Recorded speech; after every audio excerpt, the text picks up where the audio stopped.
Thank you very much, Dad. That was a really great communion, very thought-provoking. Yeah, thanks, Phil. I'd like to lead us in with our announcements with our special week ahead of us with some prayer and fasting.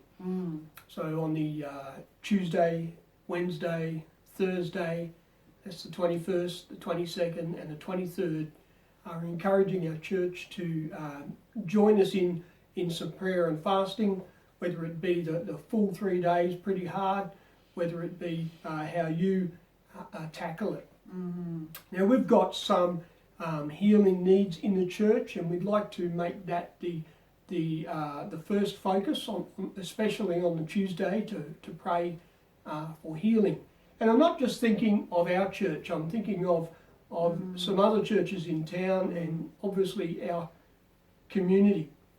So we want to be known for healing. We are known as a church and as Christians for touching people's lives in this area. Then we can pray throughout those 3 days, of course, for healing, for our church growth. On the third day, I ask that you put some attention to the greater CRC movement. I wouldn't expect you to spend all day on that or on any of this all day, but the CRC movement has set aside Thursday the 23rd as prayer for the CRC movement. And I just encourage us to think broader than just our local church expression, because our local church expression is supported by a great movement, and great works all over the world are supported by great movements. And I think it's good for us to go up the line and pray for our national chairman, pray for our state president dealing with coronavirus down there. And missions, the CRC missions, yeah, are CRC huge missions. worldwide. Yeah. So we'll get some bullet points up on our website by Tuesday morning with some prayer points. If you're looking for something to pray about specifically and you're not quite sure, just check out our website. By Tuesday morning, we'll have some prayer points there for you. Okay. Fantastic. All right. So some other things this week. Monday afternoon, we have Hot Chocolate Club via Zoom. I'll send out the link for that.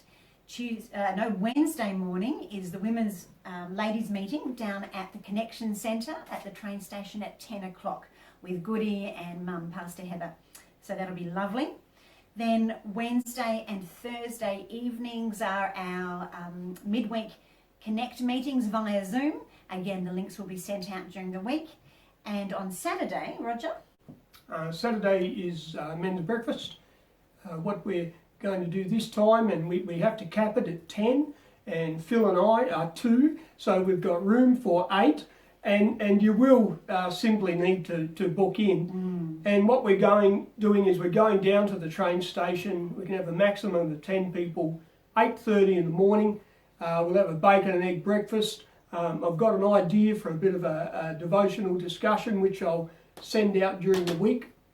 And then at 10 o'clock, we're going up to Campy's Motor Museum on the Coleraine Road. And if you haven't seen Campy's Motor Museum, that is a treat. And it's worth seeing again, as I'll be doing.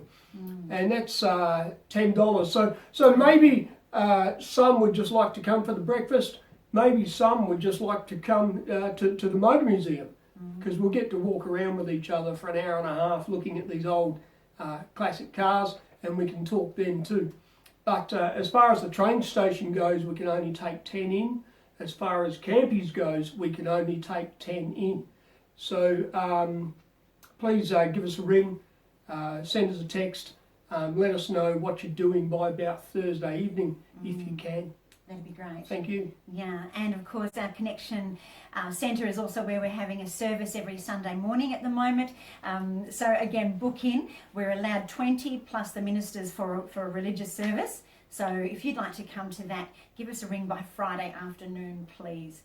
It's been lovely seeing who's turned up, and hasn't it been lovely with the Zoom too? Just different people have been coming to ours. It's been such a nice way to connect. And I know Mum and Dad have been feeling exactly the same way. So please do. One thing, just finally, on the Connection Centre, on the opportunity to worship there on a Sunday morning.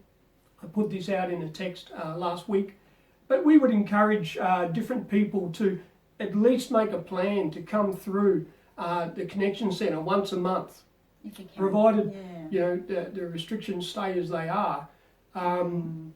If you could plan to come through once a month, and other than that, continue to worship so capably in your lounge room as we have been, and joining together. But just to, there's that person I haven't seen for ages. Oh, there's that face.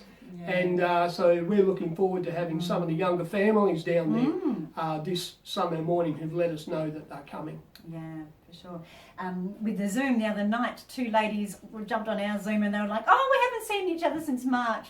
So really valuable opportunities to connect again with our church family. Okay, and tithes and offerings. Tithes and offerings. Probably feel to encourage people, or the idea came to encourage people to have a look at the online format, or the internet banking format. It seems to be working very well. Really, our finances haven't hardly skipped a beat. No. And so very easy system. And if you haven't gotten onto that, I'd encourage you in that. And I'm actually looking forward to the week after Megan preaches next. I really would like to bring out a sermon on tithes and offerings, and yeah, fantastic. Thanks, Pastor Roger. So our bank details, as always, are on our website, which you should see on the screen below me right now. Okay, well, please stay tuned for our church family life clip. I've been sent some gorgeous photos this week, and then for our kids' story, and then an excellent sermon from Pastor Roger. Okay. See you. Thank you.